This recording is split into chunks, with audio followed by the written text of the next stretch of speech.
Hey guys, I'm Jr. here, aka Mustached. I'm here to review Borderlands the pre-sequel. Now, before I can begin, I will want to apologize that I was unable to finish this game to completion. I do believe I had made it to the final boss. It looked like the final boss anyway, but my PS4 Plus prescription ended, and based on the views and my current money situation, I don't think I want to currently re-up on my PlayStation Plus experience. I do want to say that the next immediate plans after this game were to play Borderlands 2 and move on to Borderlands 3. On top of that, I was also planning to start up the Uncharted series, the entire Uncharted series. I'd gotten that on PlayStation Plus, now I can't play any of them. And the last game being Nioh was the last game I was going to experience with the PlayStation Plus, so I'm not going to be doing any of those Let's Plays. Uh, I mean, if anyone wants to support me on Patreon, links will be in the description below, and I'll restate that at the end of the review if you liked what you heard or about the video game and thought, hey, this guy probably deserves a little bit of extra stuff. Please feel free to do that. Anyways, I'll be talking about the story and gameplay of Borderlands the pre-sequel, and that will be that. Alright, so Borderlands the story.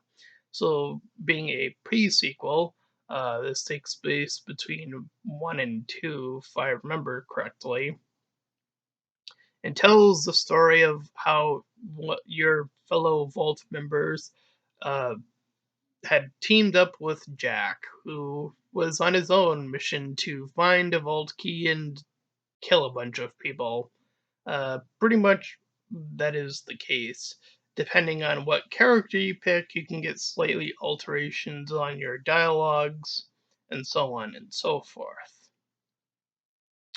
Uh, you know, and it's very clear from even Borderlands 1 that this was a pretty big success on how they handled dialogue and writing and so on and so forth. It's very while post-apocalyptic in a various otherworldly kind of zone, that the characters were wacky and fun and entertaining and all these other good words that I could muster.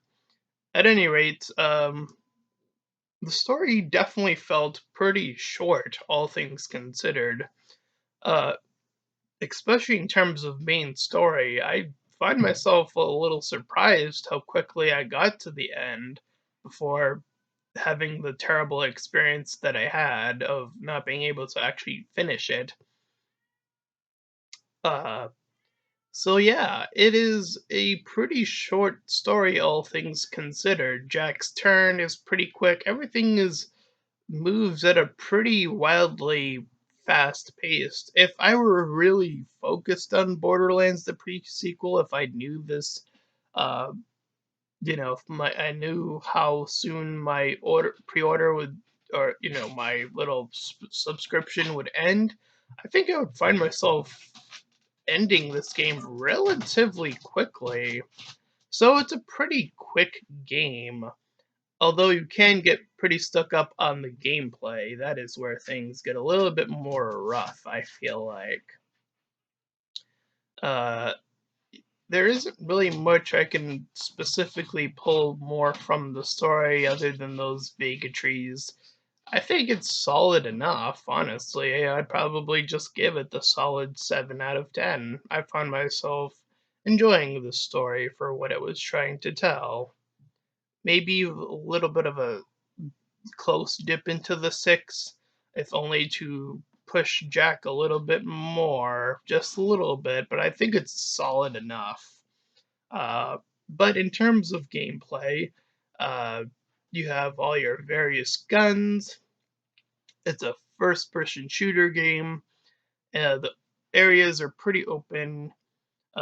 Most of the game takes place in space, so you're dealing with oxygen and gravity and all this stuff. you're also dealing with some pretty other bizarre, uh, you know, environments within this world of space. There are definitely some areas where you can find yourself falling or not really sure where to go, even with the map in tow. I do feel like the the premise of this kind of got lost within the world building. To put that another way, it felt like it's very easy to get confused on what to do. Even when you have your marker, sometimes of being like, how do I necessarily get there? And having to find yourself going, oh, I have to go all the way back to get a vehicle to jump over, or, you know, having your vehicle flip over for some reason and then you get stuck in a lower end environment and having to kill yourself to bring yourself back to life. Uh, other pretty quirky things in terms of that. Uh, this definitely is in terms of gaming, this definitely feels like it was more suited for multiple people.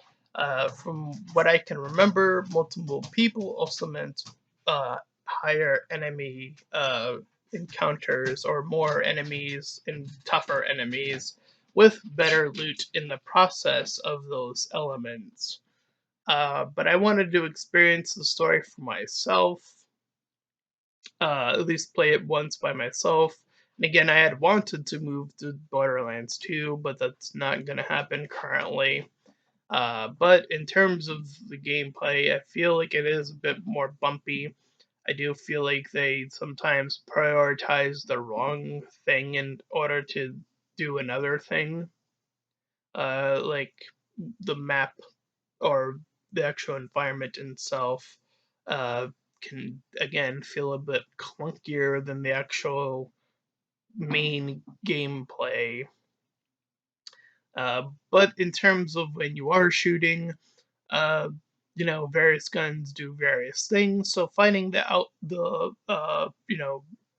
the guns that are right for you could be any number of guns because I'm pretty sure it's a random generated loot system, much like the other Borderlands games are, from what I remember of playing Borderlands 1.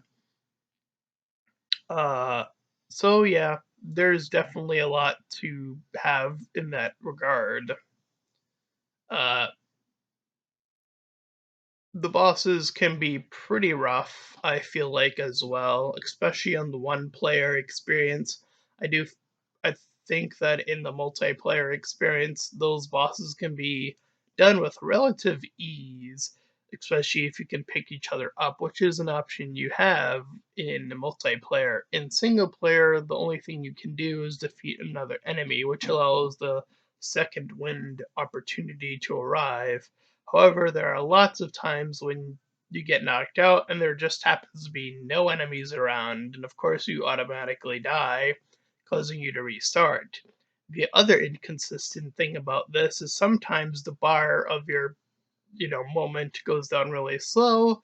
Other times it goes down exceedingly fast for whatever reason that I still can figure out to this day. It's baffling that sometimes the bar to your life thing will immediately go down and it just doesn't make any sense. Now, I do think that when enemies are shooting at you, it does go down by bigger increments, but it still goes down at a fair pace, I feel, even with enemies shooting at you. But again, to reiterate a third time, there's just that weird once in a while time where just whoop and you're dead. So, yeah, not fun for those moments. Um, Of course, the bosses have the bigger life bars, and when you die, the enemy's life bar resets, meaning that your progress is undone. So enemy bosses again can be probably the roughest thing especially if you are not prepared. That happened to me once before in the game. I was underprepared to fight this airship boss, and I couldn't find myself beating him with the current equipment I had, meaning that side quest, which should be for the side, feel a need to be more necessary, which is something I'm actually not a fan of. Side quest, at least for me, should be something that are optional, something that you don't feel you have to do in order to beat the game. Again, it's called a side mission for a reason. I feel like the name is pretty self-explanatory. I don't feel like this game captures what side quest necessarily means. Not to say that the side quests themselves in terms of story is necessarily bad, they're just little optional things, or they should feel like optional little quest. But I guess they're actually a little bit more necessary in terms of if you want to level up, uh, because the level cap, especially in one player, uh, is pretty low, I feel, especially for that final boss. I got to face them at least the final boss once before again what happened. Um, so yeah, definitely could feel like it that could also be improved on. But we shall see, because while I'm not playing Borderlands 2 on in terms of Let's Play, I will skip ahead to Borderlands 3, so if anyone wants to see Borderlands 2, it's probably gonna happen after if anyone wants to support this channel. But yeah, I'm skipping to Borderlands 3 at some point. Not immediately. I want to take a little of a break from Borderlands right now.